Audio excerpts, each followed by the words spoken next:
Hi friends, మీరు ఎప్పుడైనా try చేశారా ఎగ్తో చిప్స్తో ఆమ్లెట్? నేను ఇప్పుడే ట్రై చేశాను. నా లైఫ్లో ఇప్పటివరకు ట్రై చేయలేదు. అసలు ఎలా ఉంటుందా ఏంటా అని చెప్పి ట్రై చేశాను.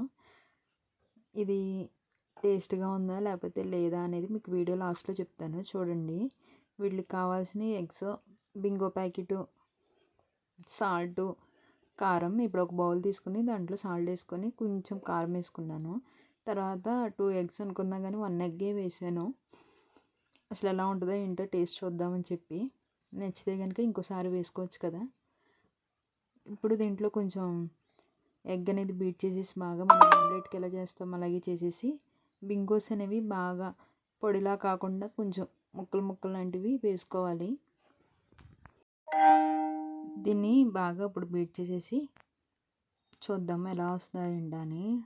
మామూలు ఆమ్లెట్ అయితే ఎప్పుడు వేసుకుంటాం కదా, అసలు ఇలా బాగుంటుందా బాగోదా చెప్తాను, చూడండి. మీరు కూడా ట్రై చేయండి. ట్రై చేసి ఎలా వచ్చిందో ఏంటో చెప్పండి నాకు. గిన్నె తీసుకొని దాంట్లో ఆయిల్ అనేది వేసి ఇప్పుడు వేస్తున్నా. నూనె అనేది వేడయ్యాక వేసుకుంటే ఎగ్ కానీ ఆమ్లెట్ కానీ ఏదైనా సరే బాగుంటుంది. చూద్దాం.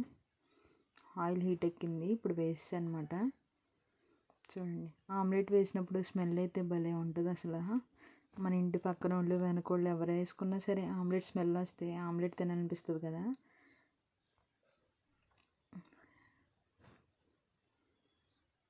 చూద్దాం అసలు ఎలా వస్తుందా ఏంటా అనేది. మీరు ఎప్పుడైనా ట్రై చేశారా? ట్రై చేస్తే కామెంట్ సెక్షన్లో కామెంట్ చేయండి. మిగిలిన బింగోస్ ఉంటే అవి తినేస్తున్నాను అనమాట. మీలో ఎంతమందికి ఇష్టం బింగోస్ కానీ లేస్ కానీ? అవి ఇష్టం లేని వాళ్ళు ఎవరో ఉండరు. కానీ 5 రూపాయల ప్యాకెట్లో సగం గాలి ఉంటుంది. ఒక 15% మాత్రమే బింగోస్ ఉంటాయి. అయినా సరే అవే కొనుక్కొని తింటాము. ఆమ్లెట్ రెడీ అయిపోయింది. టేస్ట్ చూసి ఎలా ఉందో ఏంటనేది నేను మీకు చెప్తాను, చూడండి.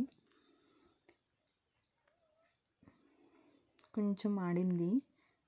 టేస్ట్ అయితే బాగానే ఉంది. కాకపోతే నేను కొంచెం సాల్ట్ ఎక్కువ వేసాను. బింగోస్లో కూడా సాల్ట్ ఉంటుంది కదా,